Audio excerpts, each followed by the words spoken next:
Selamat siang Bapak dan Ibu semuanya. Halo, Shalom. Shalom, selamat siang. Boleh open uh, speaker audionya, kita sama-sama kita saling menyapa. Di sini dari seluruh Indonesia, Bapak dan Ibu ada di sini. Boleh kita saling menyapa. Halo Halo, semuanya. Selamat Ya, siang. Senang sekali nih kita semua bisa berkumpul di acara Homeschooling Campaign 2022 yang diadakan oleh Asosiasi Pendidikan Bethel. Ini baru pertama kali dilakukan. Nah, berharap dengan adanya acara ini, kita semua semakin memahami apa itu homeschooling. Karena banyak sekali pertanyaan-pertanyaan tentang homeschooling yang membuat itu kadang-kadang belum tentu benar loh. Pertanyaan jawaban-jawaban yang ada. Nah, selama 4 bulan ke depan, dimulai dari hari ini, kita akan belajar tentang homeschooling. Nah, Bapak dan Ibu, silakan ini boleh dicatat. Dari bulan ini kita akan adakan tentang homeschooling sampai nanti berakhir di bulan November talk show-nya kita. Jadi datang setiap bulannya. Cuma 1 jam aja. Bisa tanya sebanyak-banyaknya yang mau ditanya. Nah, hari ini begitu banyak sekali peserta yang hadir dari seluruh Indonesia. Kami akan tampilkan, silakan Kak, untuk peserta-peserta yang ada dari seluruh Indonesia. Wah, banyak sekali. Dari Mentawai, Pekanbaru, Bangka, Tangerang, Jakarta, Bekasi, Bandung, Pekalongan, Salatiga, Cilacap, Denpasar, Toraja, Ngabang, Balikpapan, Toli-Toli, dan dari Palu. Wah, kita kasih tepuk tangan. Sangat luar biasa sekali. Seluruh Indonesia bisa hadir bersama-sama nih. Nah, kita lihat inilah Bapak dan Ibu yang sudah terdaftar, baik dari institusi yang ada dan juga dari gereja-gereja yang ada. Terima kasih sekali. Di sini banyak sekali ada gereja, ada sekolah yang hadir di sini. Untuk selanjutnya Kak, ada 40 lebih, ada 41 institusi yang di sini yang terdaftar. Terima kasih sekali Bapak-bapak dan Ibu-ibu, baik dari sekolah maupun dari gereja ataupun mungkin yang pribadi yang hadir. Terima kasih, selamat bergabung di acara Homeschooling Campaign 2022 ini. Nah, kita mau berdoa dulu. Sebelum kita memulai, mari Bapak dan Ibu kita bersama-sama kita berdoa. Puji syukur kami panjatkan kepada Engkau Bapa. Hari ini hari pertama diadakan homeschooling campaign, dialah Engkau yang memimpin Tuhan. Setiap kami boleh semakin terbuka, memahami mengenai homeschooling. Dialah Engkau urapi hari ini untuk narasumber, Ibu Sani Engkau berkati, juga untuk setiap kami Tuhan yang mendengarkan, kami semua boleh diberkati. Terutama Engkau berkati dengan sinyal yang terbaik Bapa, sehingga semua boleh berjalan dengan baik. Kami boleh mengikuti acara ini Tuhan. Kami boleh menerima kebenaran Tuhan. Kau yang pimpin dan Kau urapi. Terima kasih Bapa, di dalam namamu kami berdoa. Amin. Shalom, saya Pendeta Robin Adi Abraham, Ketua Umum Badan Pengurus Pusat Sinode Gereja Bethel Indonesia, mendorong Bapak Ibu Saudara untuk mengikuti kampanye dari homeschooling yang diadakan oleh Asosiasi Pendidikan Bethel, karena ini sangat bermanfaat untuk mengembangkan pelayanan di gereja kita masing-masing untuk bisa menjangkau lebih banyak anak-anak di dalam bidang pendidikan. Tuhan Yesus memberkati. Shalom Bapak Ibu yang dikasihi oleh Tuhan Yesus. Saya Samuel Tarigan, Direktur Asosiasi Pendidikan Bethel. Bersama ini saya mengajak dan mendorong Bapak Ibu sekalian untuk mengikuti berbagai acara kampanye homeschooling oleh APB tahun 2022. Dalam rangkaian acara ini, Bapak Ibu dapat mengikuti beberapa talk show secara online untuk mengenal lebih jauh tentang homeschooling, serta memahami bagaimana program ini dapat menjadi jawaban atas kebutuhan pendidikan sebagian anak-anak kita. Saya juga mendorong untuk para siswa-siswi homeschooling mengikuti berbagai kompetisi yang diadakan untuk menampilkan karya terbaik kalian. Saya percaya melalui kampanye homeschooling ini banyak yang akan diberkati dan kita akan belajar lebih jauh dan bisa memanfaatkan program ini untuk kemajuan pendidikan anak-anak kita. Terima kasih, Tuhan Yesus memberkati.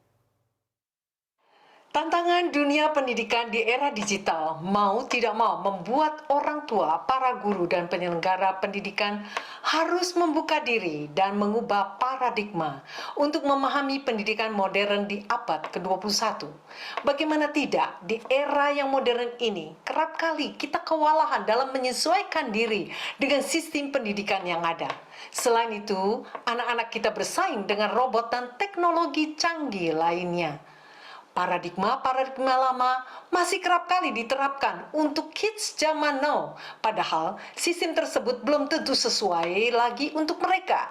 Setiap anak unik dan tak sama. Homeschooling menjadi salah satu jalan memenuhi kebutuhan dan potensi anak yang berbeda itu.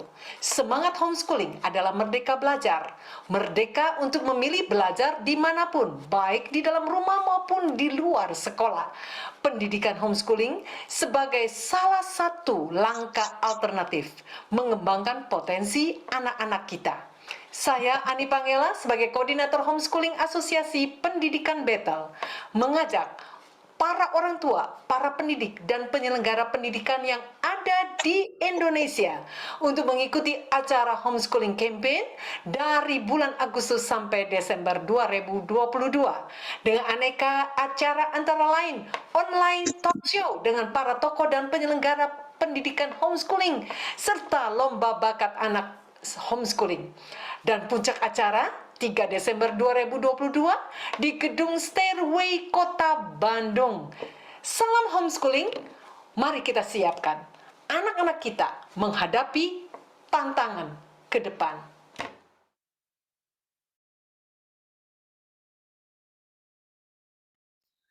Ya, Bapak dan Ibu, boleh segera daftarkan untuk mengikuti online talk show. Dan tadi panitia sudah mengirimkan di sini link yang Bapak dan Ibu bisa lihat. Langsung daftar hari ini juga untuk online talk show yang akan diadakan bulan depan. Nah, jadi jangan sampai ketinggalan, langsung sekarang silakan. Kita akan langsung berkenalan dengan pembicara kita hari ini, seorang ibu yang sangat luar biasa. Saya mengenal beliau, yaitu Ibu Insinyur Sani Darman MPD. Beliau seorang yang sangat rendah hati, orang yang selalu mau belajar, sangat hebat sekali. Boleh ditampilkan, Kak, untuk profilnya? Terima kasih. Nah, Ibu Sani akan membawakan hari ini yaitu profil lulusan homeschooling. Karena banyak sekali pertanyaan yang ada. Sebenarnya anak-anak homeschooling ini seperti apa? Bagaimana sih kompetensi mereka? Banyak sekali pertanyaan-pertanyaan itu. Boleh di next, Kak? Nah, seperti apa sih? Apakah anak-anak yang berada di homeschooling itu bisa berhasil? Apakah benar kalau mau pintar itu harus sekolah, ya sekolah yang mohon maaf, seperti pada umumnya yang dulu kita ikuti Bapak dan Ibu. Apakah tidak sekolah itu artinya tidak belajar? Benarkah kalau yang namanya belajar itu mesti di sekolah? Atau kadang-kadang apakah memang kalau mau berhasil itu harus sekolah? Nah, apa sebenarnya sekolah itu? Apakah benar anak-anak homeschooling itu tidak bisa berhasil? Nah, kita akan sambut pembicara kita, Ibu Sani Darman. Kita kasih aplaus Bapak dan Ibu. Halo Ibu Sani.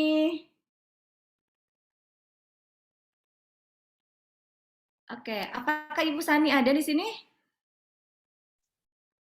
Nggak ada. Oke, sepertinya Ibu Sani terpental ya.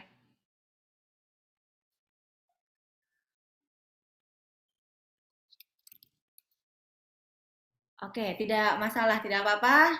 Kita sambil nanti panitia ada yang akan menghubungi Ibu Sani seperti yang terpental. Ya itulah salah satu memang ya kekurangan kalau kita mengadakan pertemuan melalui Zoom meeting. Inilah yang terjadi ya, memang akan ada kendala-kendala yang akan terjadi di luar dari yang kita harapkan begitu. Oke, mohon maaf apakah saya videonya nge-freeze Bapak dan Ibu? Karena saya melihat di sini Bapak dan Ibu semuanya nge-freeze. Enggak Oke, aktif tidak. kok. Oke. Ibu Sani, oh iya, sudah hadir Ibu Sani. Halo Ibu Sani, selamat siang. Suaranya belum ada Ibu, mohon maaf.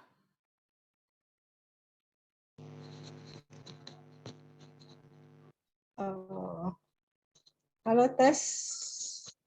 Iya, sekarang suaranya sudah ada. Nah, inilah Ibu Sani Oh, Darman, Bapak dan Ibu. halo. Iya, halo Ibu. Nah, tadi yang kita bahas hari ini adalah tentang profil homeschooling, lulusan homeschooling. Ibu kan banyak dipertanyakan ya Ibu ya. Apakah bisa sih sebenarnya anak-anak lulus homeschooling ini menjadi orang-orang yang berhasil, orang-orang yang sukses?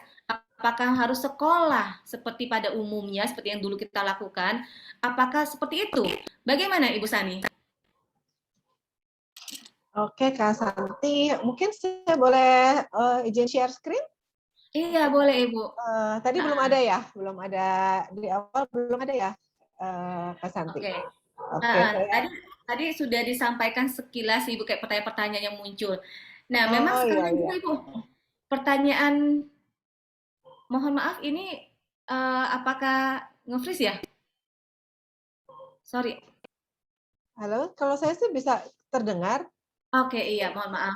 Oke, baik. Nah, juga selain selain apakah anak-anak homeschooling ini bisa berhasil, Ibu, pertanyaan yang memang paling besar di benak kita adalah apakah mereka bisa melanjutkan ke perguruan tinggi? Apakah ada yang mau menerima mereka? Dan kira-kira apa sih ya apa yang akan terjadi dengan masa depannya mereka untuk anak-anak yang lulus dari homeschooling ini? Silakan, Ibu Sani. Oke, Kak Santi, saya izin share dulu ya. Eh,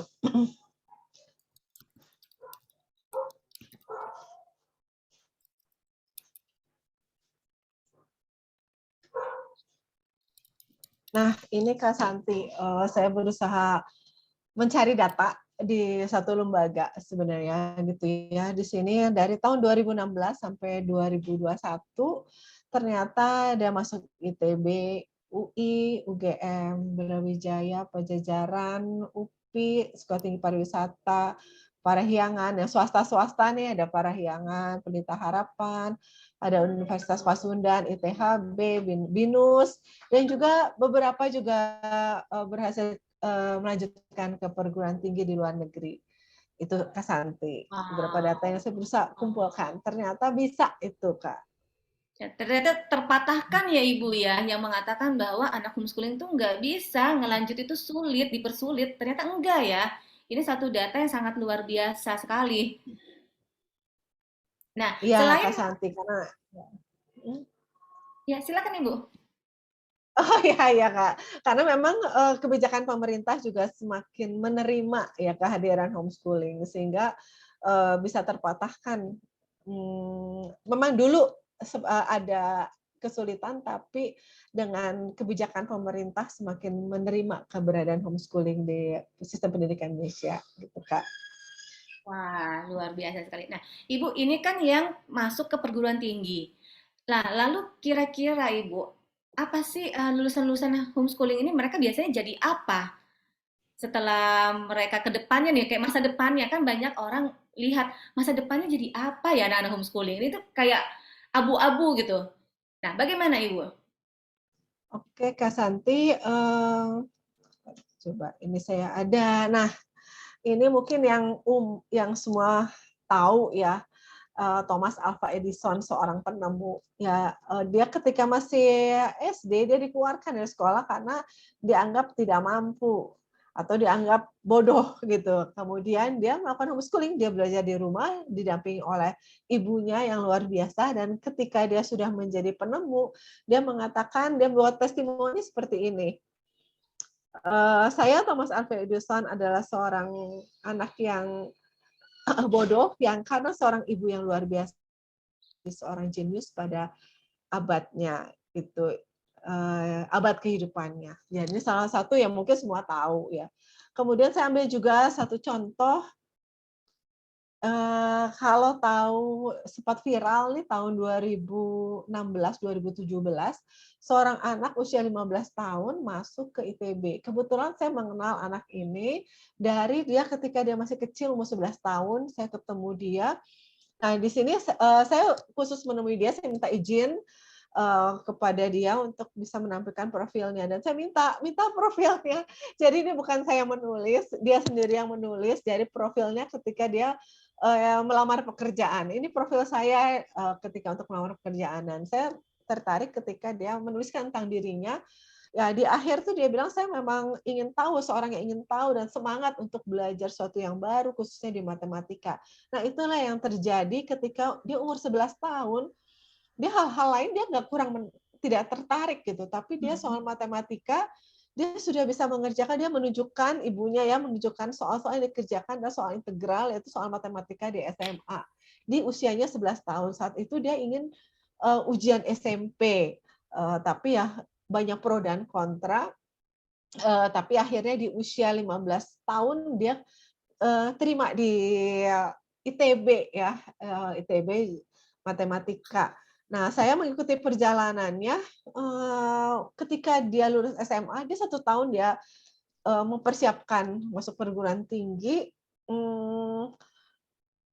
belum diterima 1 tahun gitu ya. Jadi dia usia 14 tahun dia lulus SMA dan apa yang dia lakukan, dia minta saya untuk dia bisa mengajar matematika. Kemudian kami memfasilitasi. Nah, ini dia mengajar 14 tahun mengajar anak-anak atau siswa-siswa SMA yang mau persiapan ujian SMA gitu ya. Jadi memang dia saya tahu sekali bagaimana dia keingintahuannya di dalam matematika dan akhirnya dia bisa lulus di usia 19 tahun ya dari ITB. Dan saya lihat juga profilnya ternyata dia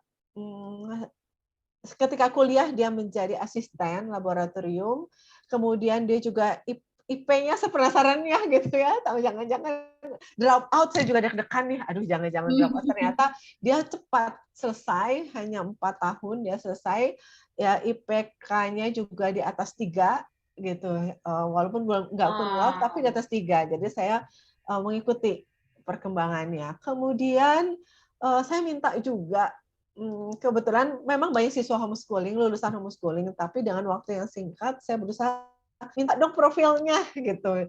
Profil mereka saya minta dikirim ke saya untuk saya pelajari. Nah, inilah profil-profil mereka yang mereka buat ketika mereka harus melamar pekerjaan. Nah, yang menarik di sini adalah Domenico Allegra ya. Dia mengatakan bahwa 10 years of experience in the field of electronics, 10 tahun ketika dia menuliskan ini, dia lulus dari SMA tahun 2021 ya, 2021 dia lulus SMA 2018. Nah, kemudian 10 tahun. Jadi bisa dihitung bahwa dia pengalaman di elektroniknya itu ketika mungkin SD atau SMP gitu. Dan kemudian 7 years in software development. Jadi kemungkinan SMP ini. Saya kalau hitung dari tahun dia membuatnya berarti dia sekitar SMP. Jadi yang menarik adalah dia mempunyai pengalaman di bidangnya di usia yang sangat muda. Dan satu lagi prestasi dia ketika dia lulus SMA dia mendapat di sini dia ada tulisannya di bawah mendapat beasiswa di Apple Developer Academy. Dia baru hanya dengan ijazah pakai C ya SMA dan diterima dengan tes dan dia menjadi termuda ya siswa yang mendapat beasiswa termuda dalam grade-nya ya. Jadi misalnya kan ya mungkin ada juga ya yang lulus S1 tapi muda gitu ya. Tapi dia hanya dengan lulusan SMA istilahnya atau pakai C dan bisa bersaing untuk diterima di dapat beasiswa Apple Developer Academy. Oke, kemudian mungkin lanjut ya Kak Santi, ada lagi yang saya saya kumpulkan lagi nih gitu ya, yang mudah. Nah, ini saya pelajari lagi nih profilnya. Jadi ini profil yang dia buat, dan saya lihat di sini ternyata dia berprestasi di sini. Dia lulus cum laude, dia menjadi teaching assistant selama di kuliahnya, dan kemudian di kampusnya dia diminta menjadi International Office Unit of Animal Husbandry. Jadi memang dia kan peternakan ya. Tapi di kampusnya dia menjadi asisten dosen dan lulus cum laude, dan dia menjadi general manager ya di kantor mereka, hubungan mereka dengan luar negeri, dia menjadi general manajernya. Jadi saya mengangkat ya, wah ternyata dia bisa berprestasi ketika dia kuliah gitu. Nah, berikutnya saya minta lagi nih profil-profil mereka, ini yang mereka bisa pelajari kembali. Nah, saya menariknya adalah ketika di ini pengalaman dia selama di kampus. Dia, aduh agak terpotong sedikit, tapi semua ketua-ketua gitu, ketua badan atau otonom HIPMI. HIPMI itu himpunan pengusaha muda ya. Jadi memang dia berwirausaha ketika masih kuliah.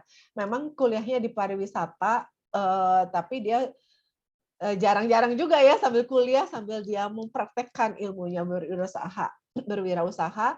Tapi di dalam bidang organisasi saya melihat loh, ini kok ketua terus ya. Jadi tiap tahun dia selalu dipercaya untuk menjadi ketua berbagai macam divisi dan berbagai macam kegiatan. Mungkin ini Kak Santi beberapa saya tampilkan contoh ya, sebenarnya masih banyak sih, tapi karena waktu, tapi saya hanya memberikan contoh supaya ada bayangan realnya. Ini pengumpulan saya dari hasil profil mereka ketika mereka sampai SMA ya, mereka sampai SMA homeschooling, kemudian mereka kuliah. Nah, setelah kuliah saya pengen tahu nih seperti apa mereka setelah kuliah, begitu Kak Santi. Wow, ini saya speechless, Ibu. Keren-keren, hebat-hebat, usia masih muda. Itu sangat-sangat, wah, sudah gak bisa ngomong gitu loh. Keren banget mereka. Nah, namun kan kalau ini kita lihat dari yang Ibu kumpulkan. Bagaimana Ibu kalau dari segi ilmiahnya, penelitiannya? Apakah ada penelitian yang memang mendukung homeschooling? Karena itu yang memang paling penting ya Ibu ya. Penelitian, Ya. kalau dengan ada penelitian kan lebih diakui nih Ibu. Bagaimana Ibu? Ya, betul Kak Santi, saya mencari jurnal dan saya menemukan dari Dr. Ray di Amerika tahun 2017, nanti bisa lihat juga jurnalnya, judulnya A Review of Research on Homeschooling and What Might Educators Learn. Nah, di situ saya tertarik dengan kesimpulan dia, dikatakan bahwa penelitian tentang hasil belajar yang terkait dengan homeschooling di bidang prestasi akademis siswa, perkembangan sosial, emosional, psikologis, dan keberhasilan orang dewasa yang homeschooling. Ringkasan ya, memang ini terjemahan yang mungkin nggak tepat ya. Kesimpulannya menemukan bahwa secara umum bahwa hasil positif pada berbagai variabel terkait dengan homeschooling. Jadi variabelnya itu ya mereka lihat. Jadi penelitian ini melihat mereka setelah dewasa gitu ya. Setelah di kuliah, prestasi akademisnya gimana? Mereka teliti itu. Perkembangan sosialnya bagaimana? Ternyata mereka aktif ya di kegiatan-kegiatan sosial. Emosional dan psikologisnya juga tidak ada bermasalah. Dan keberhasilannya ketika mereka sudah menjadi orang dewasa, ternyata di situ hasil penelitiannya adalah hal positif ya gitu, Kak Santi. Ternyata anak-anak homeschooling pun bisa berkembang seperti anak pada umumnya, tidak ada masalah ya. Lulusan homeschooling ketika nanti mereka melanjutkan ke perguruan tinggi atau mungkin mereka bekerja secara sosial, emosional, psikologis semuanya sama, tetap mereka bisa mencapai itu ya. Wah, ini Ya, sangat luar biasa sekali Ibu, semakin membuka nih, semakin tercerahkan. Nah, mungkin Bapak dan Ibu yang mau bertanya, masih ada pertanyaan-pertanyaan yang membingungkan, silakan, boleh di chat, nanti saya akan bacakan. Nah, Ibu, kalau dilihat dari tadi itu kan keren banget ya. Kok bisa anak-anak bisa seperti itu? Saya kayaknya saya waktu seusia itu ya Ibu ya, saya kayaknya belum jadi apa-apa deh Ibu.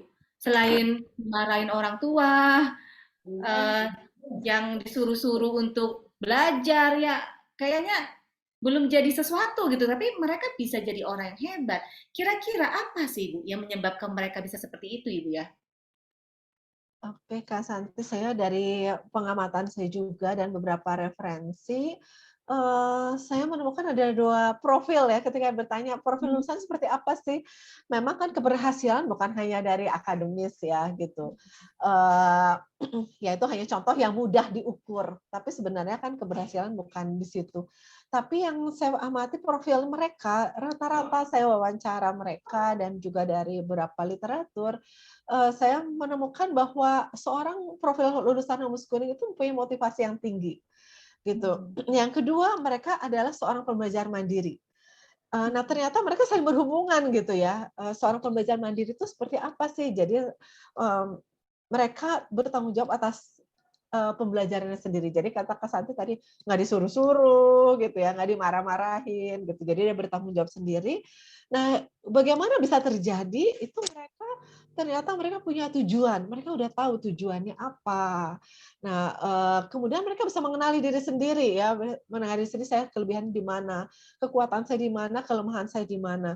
Kemudian dia membuat strategi, wah berarti kalau saya, belajarnya ini tidak bisa, mendengarkan, dan saya harus membuat ya dengan kinestetik, atau ada yang kekuatan saya itu di audio gitu, jadi dia membuat rekaman-rekaman, ada yang di gambar gitu, jadi dia tahu, oh saya punya kelemahan saya di sini, kelebihan saya di sini, dan bagaimana strateginya.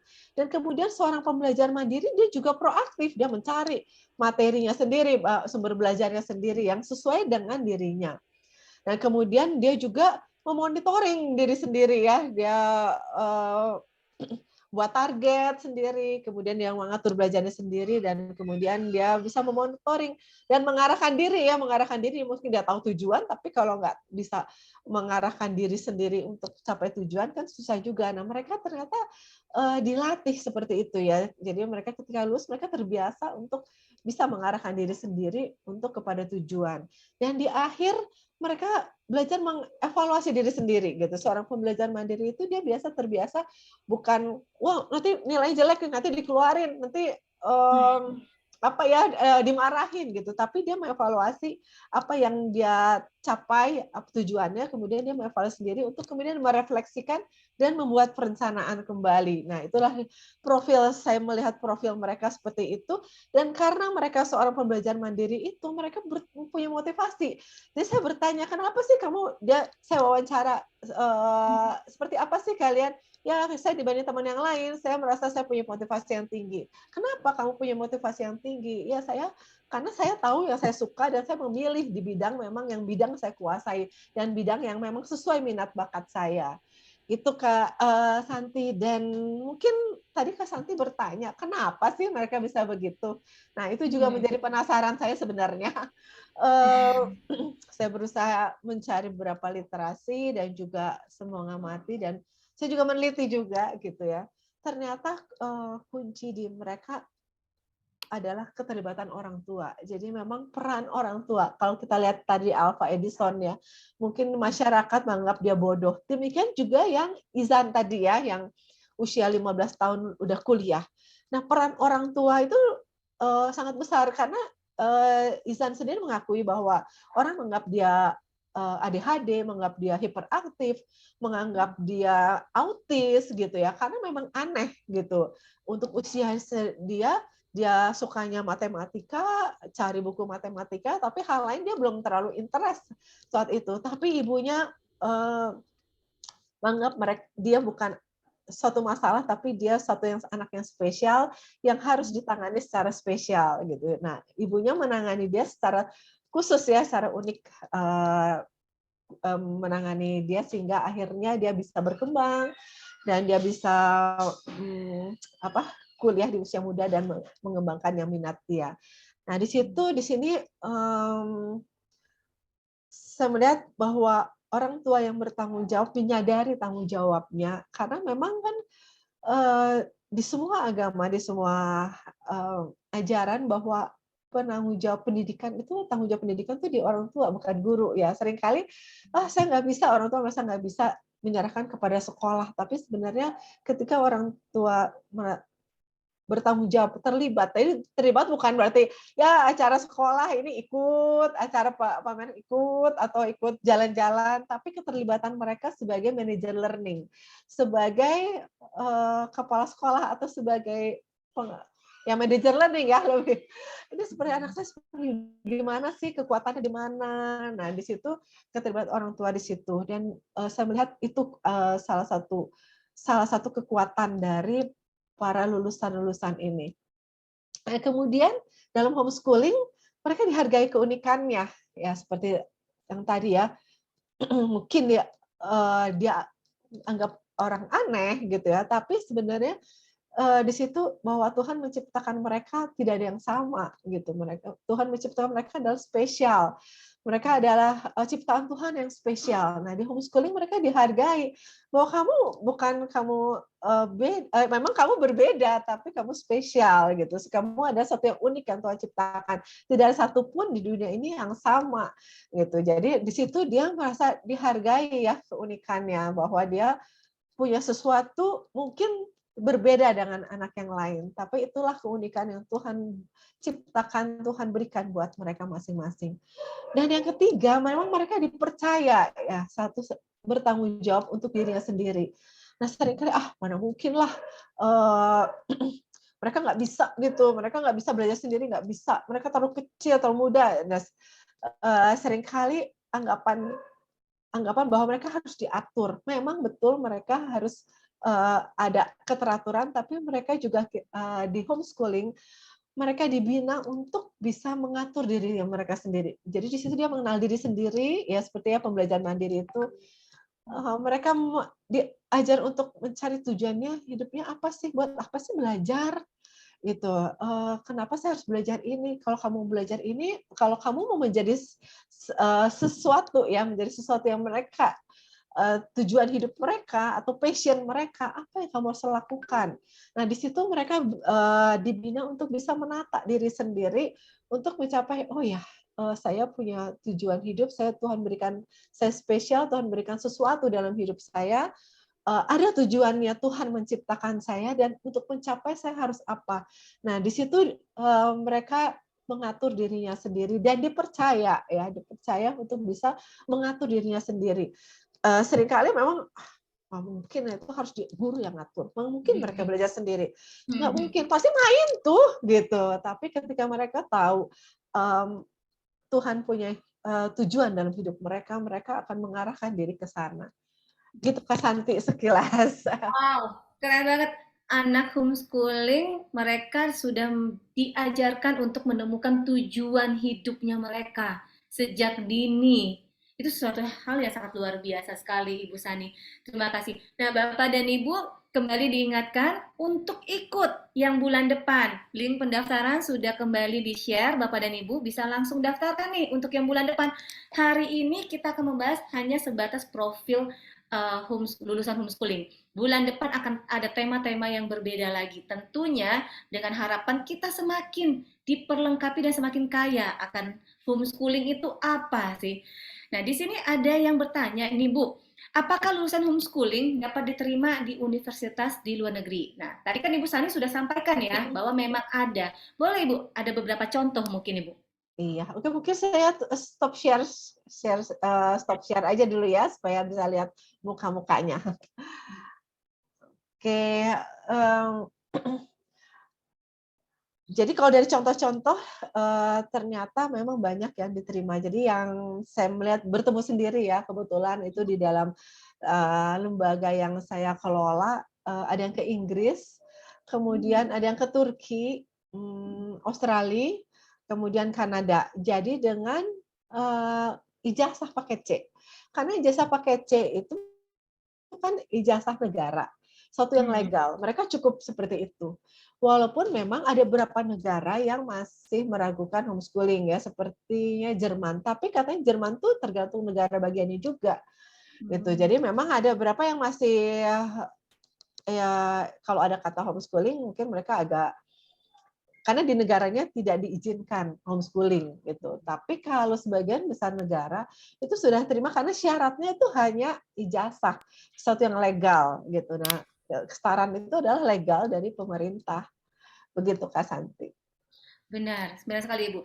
Di tempat kami juga ada Ibu yang lulusan mereka lanjut ke Texas, itu bisa. Benar, benar sekali bisa. Kalaupun misalnya nih ada yang dipersulit, itu tidak usah takut ya Ibu Sani ya. Karena Ya, sekarang itu sudah ada undang-undangnya dan sudah ada asosiasi, salah satunya adalah asosiasi Asapena yang memang berjuang ya untuk homeschooling di Indonesia. Nah, jadi nggak perlu takut ya, karena sudah banyak sekali yang akan berjuang untuk para anak-anak homeschooling. Begitu ya, ya Ibu? betul, betul Kak Santi. Jadi memang ini suatu, saya bilang homeschooling itu bukan suatu program atau metode, tapi suatu kegerakan ya. Jadi suatu yang kok makin lama makin banyak ya, karena orang makin lama makin dibuka, oh pendidikan seperti ini, dan kesadaran orang tua juga makin besar. Terus siswa-siswa juga lebih ingin dipercaya untuk mandiri, mengatur dirinya gitu. Jadi suatu yang mungkin dulu tahun kita-kita gitu ya, mungkin belum sejauh itu. Jadi nah, pemerintah menanggapi itu sehingga memberikan kebijakan-kebijakan yang ya mereka menyadari juga bahwa ini tidak bisa, ini suatu kegerakan yang tidak bisa dibendung ya. Ini akan terus bergerak. Begitu Kak Santi. Baik. Nah, ini ada pertanyaan lagi seputar yang tadi juga, ujian nasionalnya bersamaan dengan sekolah biasakah? Iya, sekarang sudah sama. Itu perjuangan juga dari Asapena ya, asosiasi. Dulu memang berbeda. Nah, itu juga yang menjadi kendala perguruan tinggi menerima anak-anak homeschooling, karena takutnya ketika yang lain sudah mengumpulkan ijazah SMA, yang pakai C itu belum. Tapi akhirnya perjuangan dari saudara-saudara teman-teman yang di asosiasi, akhirnya mereka memperjuangkan untuk ujiannya sama di waktu yang sama. Jadi mendapat ijazahnya pun di waktu yang sama. Iya, benar banget. Ini pun sekolah-sekolah mengadakan ANDK, homeschooling pun sama ya Ibu ya, Iya, mengadakan betul. ANDK. Iya, Makanya jadi sama sebenarnya homeschooling dengan sekolah formal pun sama, cuma caranya yang berbeda Ibu ya. iya, betul. Cara di lapangannya bagaimana tadi seperti yang Bu Sani sampaikan, fokusnya kepada muridnya. Jadi murid student center, mereka menemukan Ya. kekuatan, kelebihan mereka, potensi mereka, bahkan tujuan hidup mereka sejak dini. Itu sesuatu yang sangat luar biasa.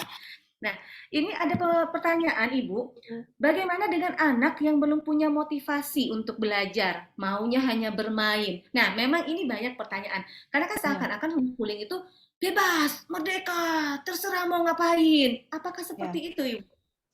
Iya, jadi memang ada satu penelitian juga, kalau yang psikolog mungkin tahu, ada seorang Zimmerman gitu ya, terkenal dengan self-regulated learning. Dia ternyata self-regulated learning di situ adalah satu strategi ketika seorang anak tidak punya motivasi. Nah, itu saya rasa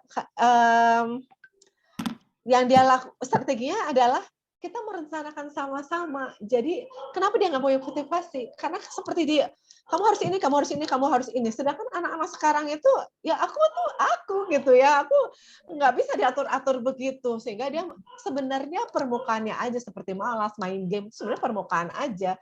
Tapi sebenarnya di dalamnya adalah mereka ingin pemberontakan ya sebenarnya. Berontak kayak diatur-atur aja, suruh-suruh aja gitu.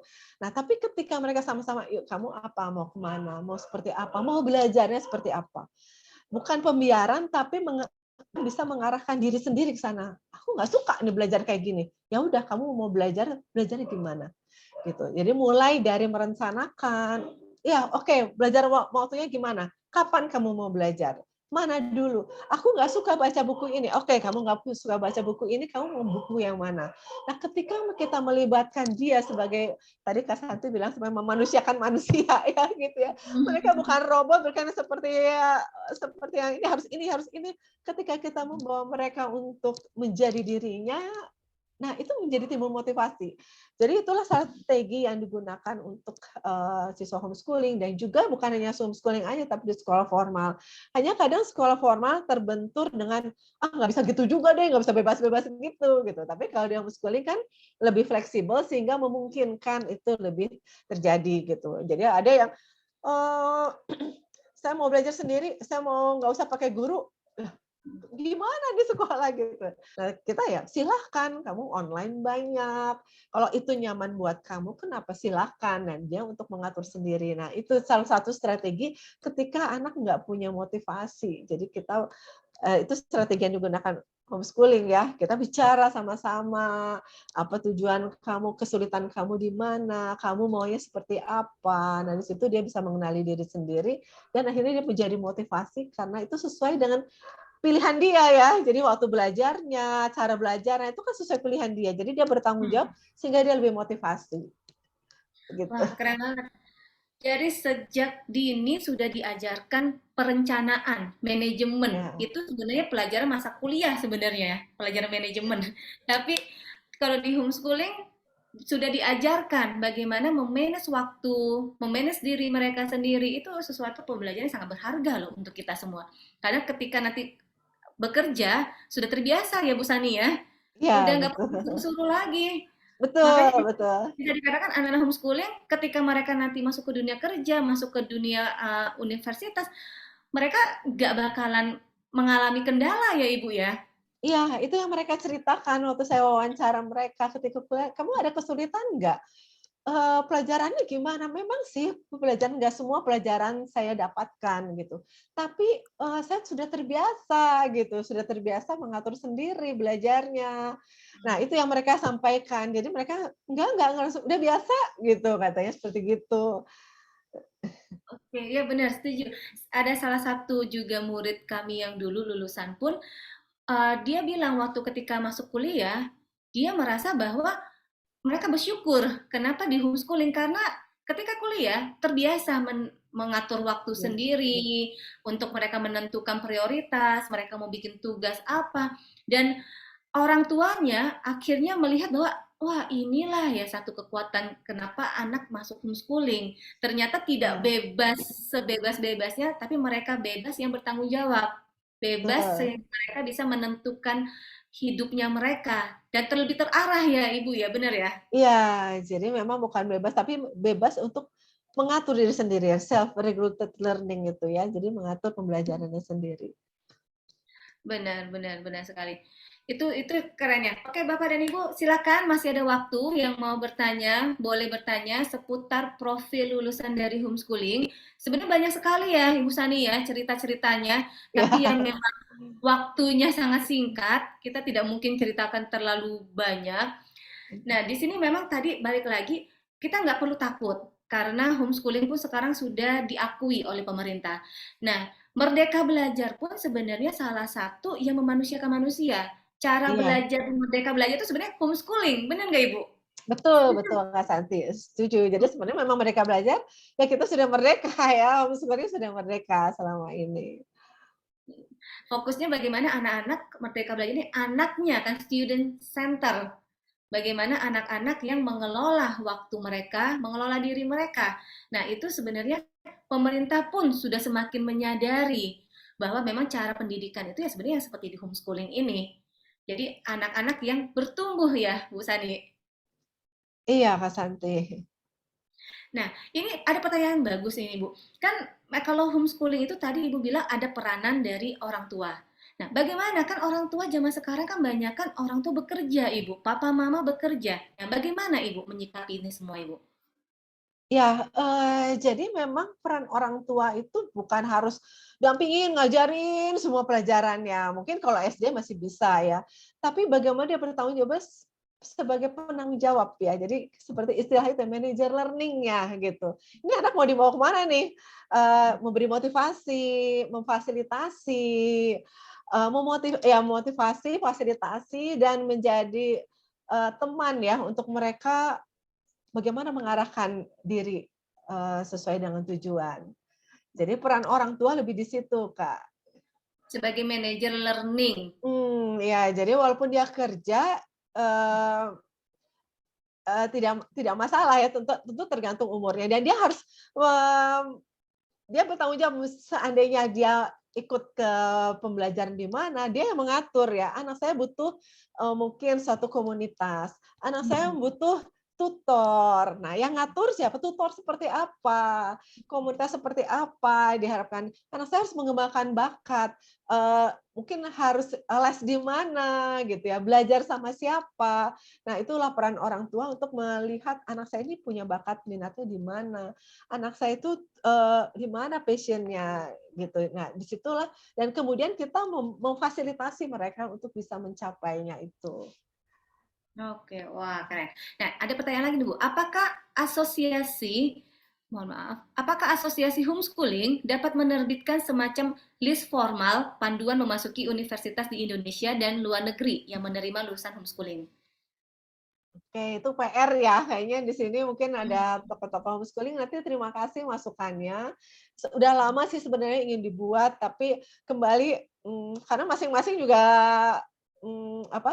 mengurus ada kesibukan masing-masing di asosiasi itu dengan makin banyaknya yang ikut homeschooling, mereka makin sibuk sekarang gitu. Tapi terima kasih masukannya. Dari dulu memang sudah ingin seperti itu, tapi semoga bisa direalisasikan. Dan mungkin di akhir kampanye ini bisa didengungkan kembali sehingga bisa dibuat Amin. list seperti itu. Jadi makasih masukannya. Ya, terima kasih. Lanjut lagi Bu, kira-kira usia berapa anak punya motivasi untuk sadar bahwa mereka punya tanggung jawab, khususnya anak SD? Ya, kalau SD memang masa penanaman ya, penanaman nilai-nilai. Jadi kalau seperti tanaman itu masa nabur gitu. Menabur, kalau SMP itu harus dibina ya, udah tumbuh sedikit, tapi harus dipupuk, dijagain tuh. Wah, karena masih kecil gitu. Nah, kita biasanya menuainya ketika dia mulai SMP kelas 3 SMA. Dia mulai mereka menyadari buat apa saya belajar? Saya tuh pengen belajar seperti ini, saya maunya seperti ini, saya sukanya di sini gitu. Jadi kalau SD harus sabar-sabar gitu, seperti kita bertanam itu harus sabar. Kok nggak tumbuh-tumbuh, kok nggak jadi-jadi, kok nggak disiplin-disiplin, kok nggak ada tanggung jawabnya. Itulah masa menanam. Tapi kalau nggak ditanam, dia nggak akan bisa ya. Jadi para orang tua yang punya anak-anak usia SD itu memang masanya kita bersabar ya, bersabar untuk menanam, terus untuk dirawat, diberi pupuk, disiram. SMP udah mulai tumbuh sedikit, tapi hati-hati SMP karena masih tumbuh sedikit kan banyak binatang, ada banyak justru rawan gitu ya. Nah, ketika dia sudah besar, baru kita bisa melihat oh ya ternyata mereka bisa bertanggung jawab, mereka punya pilihan sendiri. Nah, itu biasanya di SMA mereka udah nggak disuruh-suruh lagi rata-rata seperti itu. Iya. Nah, makanya kata orang tuh ada masa golden age Ibu ya, di usia Ya, 1 sampai 6 tahun. Kalau kita di situ kita ajarkan mereka semua dengan nilai-nilai kebenaran, terutama dengan firman Tuhan, itu sebenarnya sudah 50% udah jadilah mereka sebagai iya, manusia. Nah, iya, jadi dari masa SD sampai nanti dewasa itu tinggal 50% yang kita perlu kejar sebenarnya ya. Makanya iya, usia balita yang Bapak dan Ibu punya anak-anak di usia balita itu penting sekali ditanamkan nilai-nilai kebenaran. Nanti ketika SD, gampang Ibu ya, tinggal kita bimbing. Nah, terus SMP, SMA sama, akan jauh lebih mudah karena sudah kuat di masa golden age ini ya Ibu. Benar nggak Ibu? iya, betul, betul. Itu kan penanam bawah alam sadar ya katanya Golden Age itu ya mungkin nggak kelihatan ngerti nggak ya kayaknya nggak ngerti tapi di bawah alam sadar masuk ya dan secara psikologis juga ya kita lihat ya perkembangan emosi mereka ketika mereka akan lebih stabil kalau ketika di Golden Age itu mereka merasa nyaman, merasa diterima gitu, merasa disayangi gitu. Nah, itu akan menjadi bekal, benih itu untuk tumbuh nanti dewasa. Nah, ini pertanyaan juga menyangkut dengan masa golden age, Ibu, masa Iya. balita. Nah, apakah ada homeschooling? Apakah homeschooling bisa dilakukan sejak anak balita? Karena kan harus memunculkan kesadaran dirinya mereka. Bagaimana, Ibu? Iya, jadi memang letaknya homeschooling itu adalah kesadaran orang tua. Jadi mulainya itu homeschooling itu orang tua ya, bukan siswa. Sebenarnya kuncinya homeschooling adalah kesadaran orang tua. Yang belajar itu sebenarnya orang tua. Gitu. Jadi homeschooling itu bahkan ketika bayi belum lahir, anak belum lahir, mereka sudah orang memutuskan bahwa tanggung jawab pendidikan adalah di orang tua. Karena Tuhan memberikan tanggung jawab itu bukan ke orang lain. Tapi kalau Tuhan menitipkan anak, berarti kan Tuhan berikan kemampuan untuk kita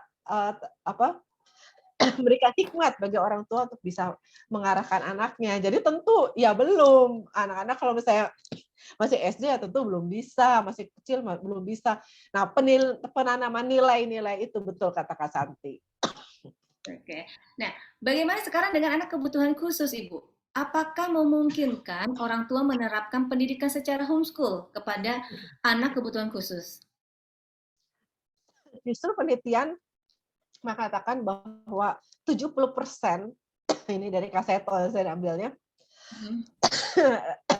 perkembangannya lebih baik ketika dia ditangani oleh orang tua.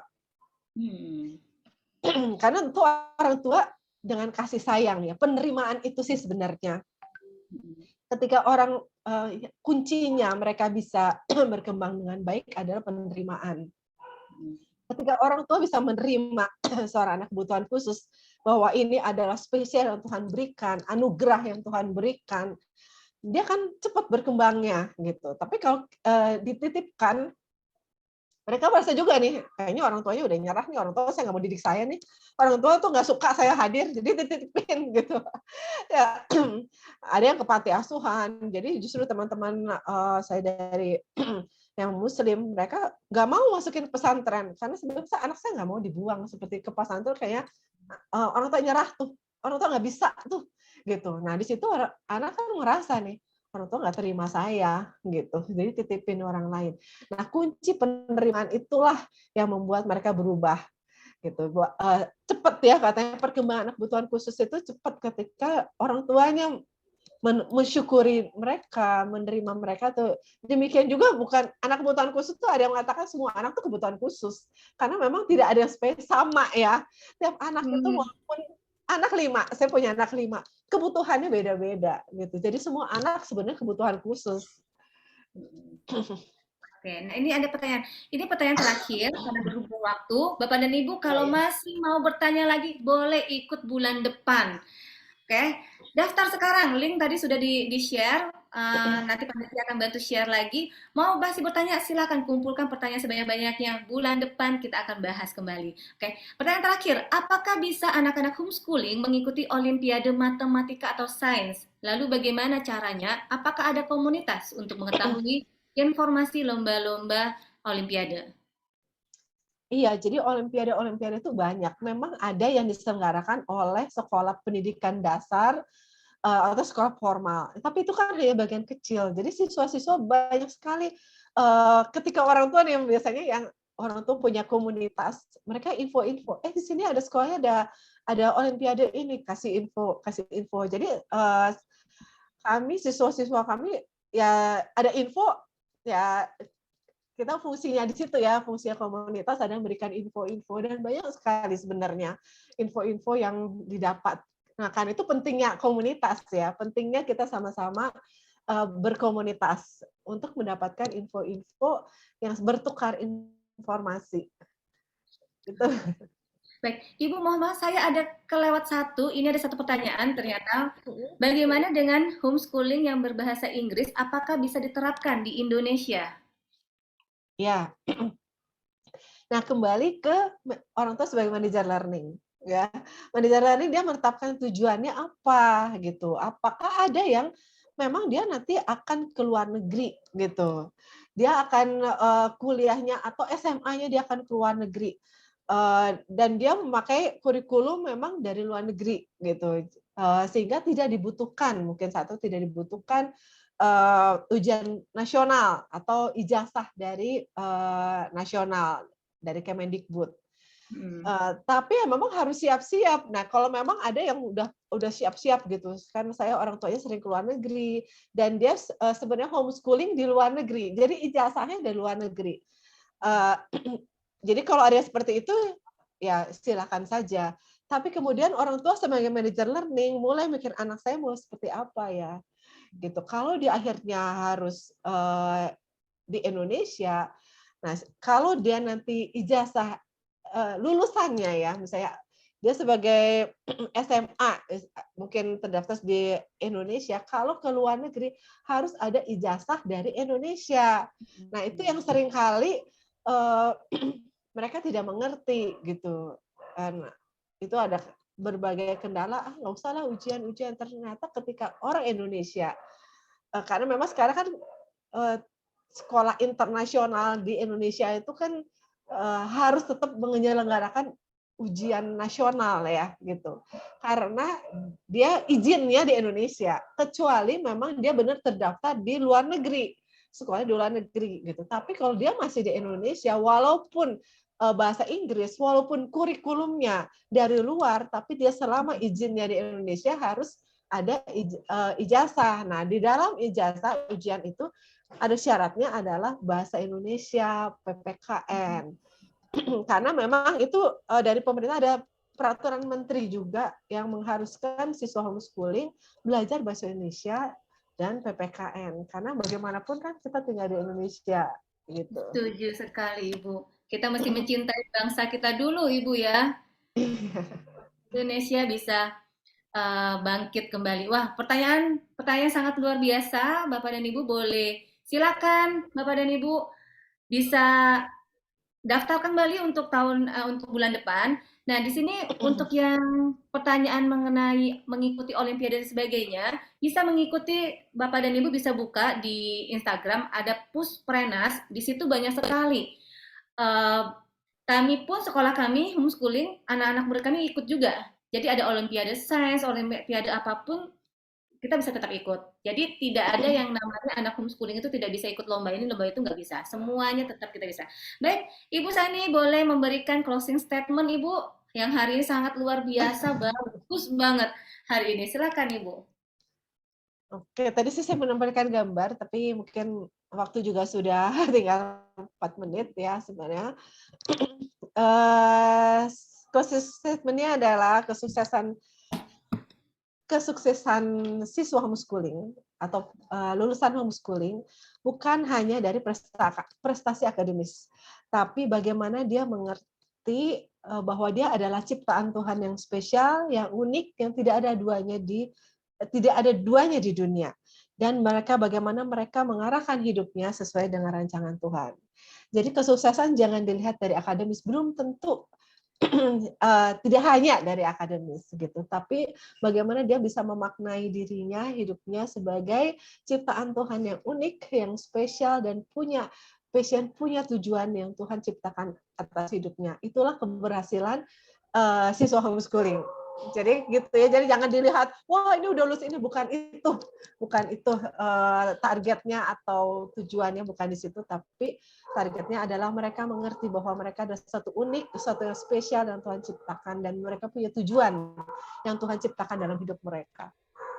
Itu Kak Santi. Keren sekali, kita kasih tepuk tangan, applause untuk Ibu Sani Darman. Terima kasih sekali Ibu, benar sekali anak-anak adalah ciptaan Tuhan yang unik, yang spesial, sangat luar biasa. Jadi Bapak dan Ibu yang mungkin belum ikut homeschooling anak-anaknya, mau memulai homeschooling dari usia berapapun bisa. Kalau mendadak di SMP bisa aja, mau dari SMA bisa aja. Jadi tidak ada masalah mau kapanpun kita akan ikut homeschooling ini Bapak dan Ibu.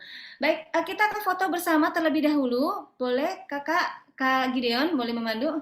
Tapi sekali lagi terima kasih untuk Ibu Sani. Baik, Bapak Ibu yang sudah hadir, boleh nyalakan kamera sebentar. Kita akan abadikan momen berharga ini ya, Bapak Ibu ya. Di saya ada 2 slides. Nah, ini masih ada Bapak Ibu yang sedang proses mengaktifkan kamera, silakan nyalakan. Saya akan pandu Bapak Ibu, saya akan hitung sampai 3. Baik, hitungan yang ketiga, 1, 2, 3, tahan sebentar, jangan berat Bapak Ibu. Tunggu sebentar, masih loading, tahan sebentar. Oke, baik. Slide yang kedua, saya akan berpindah ke slide yang kedua. Hitungan yang ketiga ya, 1, 2, 3. Oke, terima kasih Bapak Ibu. Terima kasih Kak Gideon. Wah, Bapak dan Ibu, saya akan menyampaikan beberapa pengumuman. Dari tadi kan Bapak dan Ibu, saya cuma bilang, iya ikut bulan depan, ikut bulan depan. Kapan? Tanggal berapa? Siapa pembicaranya? Nah, tanggal 7 September, kemampuan sosialisasi murid homeschooling. Ini banyak banget orang nanya, apakah anak homeschooling itu Cooper? Bagaimana bisa nggak ya mereka bersosialisasi? Bagaimana ya? Nah, temukan jawabannya di tanggal 7 September nanti bersama dengan Kak Ani Pangela sebagai Koordinator APB Homeschooling, juga Ketua Yayasan Nafiri Anak Indonesia, dan narasumber Kak Sandi Triasa sebagai Founder and Director Kids Talent and Lentera Bangsa School, juga Ketua Yayasan Lentera Anak Terang Nusantara. Bapak dan Ibu, ayo daftarkan. Link sudah di-share dari tadi. Boleh, ayo sekarang, cepetan. Daftar sekarang. Jangan nunggu besok, nanti lupa. Daftarkan diri. Selain itu juga ikuti lomba yang diadakan oleh Homeschooling Campaign ini. Untuk anak SD 4-6 tahun, pidato bahasa Inggris, dan deadline-nya adalah tanggal 19 Agustus ini. Lalu juga ada film pendek, cipta lagu, desain poster untuk anak SMP dan SMA. Informasi lebih lanjut, butuh pertanyaan yang lebih lanjut untuk mengenai kompetisi bakat anak homeschooling ini, silakan kontak person di Kak Christopher atau Kak Vegel. Nah, di sini memang khusus hanya untuk anak homeschooling yang boleh ikut. Jadi, pertanyaan lebih lanjut silakan hubungi Kak Kris, dan nanti ada puncak acaranya yaitu di tanggal 3 Desember 2022 pukul 10 sampai 12 di GBI Battle di Starway from Heaven, di gedung Starway from Heaven. Jadi boleh teman Bapak dan Ibu silakan ikut acaranya ini, nanti berhadiah uang tunai dan juga dapat plakat. Oke, silakan. Bagaimana cara untuk mengikutinya, bagaimana cara untuk mendaftarnya, silakan hubungi Kak Christopher dan juga Kak Vegel. Boleh di screenshot Bapak dan Ibu untuk tahu nih, langsung tanya aja lebih lanjut. Baik, terima kasih Bapak dan Ibu, senang sekali di acara yang singkat ini ya. Memang Ibu ya singkat sekali, tapi walaupun singkat, padat, kita semua diberkati dengan banyak hal. Baik, mari kita tutup di dalam doa. Kami bersyukur Bapak untuk hari ini yang begitu luar biasa, kami belajar banyak bagaimana ternyata anak-anak homeschooling juga bisa menjadi anak-anak yang hebat, anak-anak yang sukses, karena sejak dini sudah diajarkan pengenalan akan Engkau Tuhan. Biarlah kami boleh menjadi orang tua, menjadi guru Tuhan, yang terus mengajarkan nilai-nilai kebenaran kepada anak-anak yang Engkau berikan kepada kami. Terima kasih Bapak, di dalam namamu kami berdoa. Amin. Terima kasih Bapak dan Ibu, selamat siang, kita bertemu bulan depan. Bye-bye, Tuhan berkati. Bye, terima Terima kasih. kasih. Terima kasih. Terima kasih, Kak. Terima kasih.